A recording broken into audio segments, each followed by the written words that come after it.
আমাদের দেশের কৃষকেরা কেন ধনী হতে পারে না?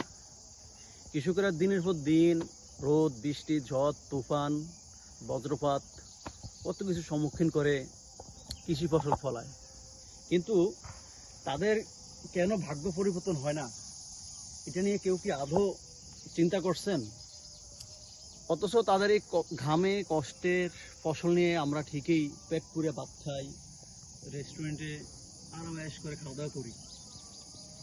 অথচ আমাদের দেশের এই কৃষক মানুষগুলোর ভাগ্য নিয়ে, পরিবর্তন নিয়ে কারো চিন্তা নাই। আপনারা দেখেন ল্যাটিন আমেরিকায়, ভিয়েতনামের কৃষকেরা তাদের এক একটা কৃষি ফার্মে ওরা যায়, বিভিন্ন দামি দামি গাড়ি নিয়ে ওরা যায়, বিভিন্ন আধুনিক কৃষি খামার ওরা গড়ে তুলছে। সেম আমাদের দেশের আবহাওয়াতে দেখেন, একটা বীজ পালাইলে সাথে সাথে বীজটা কোনো ধরনের পরিচর্যা ছাড়াই আল্লাহর রহমতে এটা গজায় ওঠে। আমাদের মাটি এতই উর্বর যেখানে অনেক কিছু সার ছাড়াই আমাদের হয়ে যায়। তাহলে কেন আমাদের কৃষি পরিবর্তন হয় না? এটার মূল কারণ হলো আমাদের কৃষকদেরকে সিন্ডিকেট ভাবে ঠকানো হচ্ছে। বিশেষ করে যদি প্রত্যেকটা ইউনিয়ন পর্যায়ে বা থানা পর্যায়ে, যদি বিশেষ করে ইউনিয়ন পর্যায়ে ধরি, এক একটা করে বড় বড় কোল্ড স্টোর থাকতো, যেখানে কৃষকরা তাদের উদ্বৃত্ত ফসলগুলা যদি সংরক্ষণ করে রাখতে পারতো, তাহলে দেখা গেছে কি যে মৌসুমে যে ফসলটা বেশি উদ্বৃত্ত হয়েছে, বাড়তি হয়েছে, ওই জিনিসটা ওইখানে ওরা সংরক্ষণ করে পরবর্তী সিজনে ওইগুলো ভালো দামে বিক্রি করতে পারতো, ভালো একটা বাজার রেট পাইতো। আর তাছাড়া ওনাদেরকে কৃষি ঋণ বলেন, যত কিছুই বলেন, সঠিকভাবে ওরা পায় না। ওদেরকে ঋণ নিতে গেলে দেখা যায় বিভিন্ন ধরনের হ্যাসেল পোয়াইতে হয়, যার কারণে কৃষকরা দিন পর দিন মার খায়, কোনো সংরক্ষণ কিছু করতে পারে না।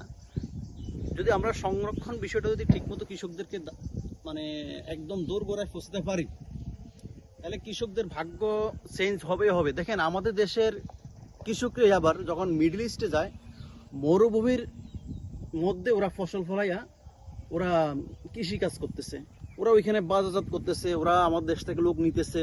অথচ মরুভূমির মাটি কত তসবিহীন, কোনো কিছুই নাই, অথচ ওইখানে ওরা মরুভূমির মধ্যেই ওরা কৃষি কাজ করে মরুর বুক সবুজ করতেছে। আর আমার দেশের কৃষকরা কোনো ভাগ্য চেঞ্জ নাই। তবে সর্বশেষ একটাই কথা, কৃষকদের ভাগ্য পরিবর্তন যদি করতে হয়, প্রত্যেকটা ইউনিয়ন পর্যায়ে একটা করে কোল্ড স্টোর থাকতে হবে, হিমাগার থাকতে হবে, এবং এদের বাজারজাত করানোর ক্ষেত্রে সহজ ব্যবস্থা করতে হবে। ওদের যারা কৃষি সম্প্রসারণ মন্ত্রণালয়ে আছেন বা কৃষি অধিদপ্তরে যারা আছেন, অফিসে যারা আছেন, ওদের মাঠ পর্যায়ে ওদেরকে কৃষকদেরকে সময় দিতে হবে, যাতে বাজার রেটটা যেন পায় এবং এর লাভবান হতে পারে। যেমন ল্যাটিন আমেরিকার কৃষকরা যেই সুযোগটা পায়, আমাদের কৃষকরা যেন সেম সুযোগ পায়। তাহলে ইনশাল্লাহ আমাদের দেশের কৃষকরা একসময় ঠিকই ধনী হতে পারবে। ঠিক আছে, আজকে এই পর্যন্ত।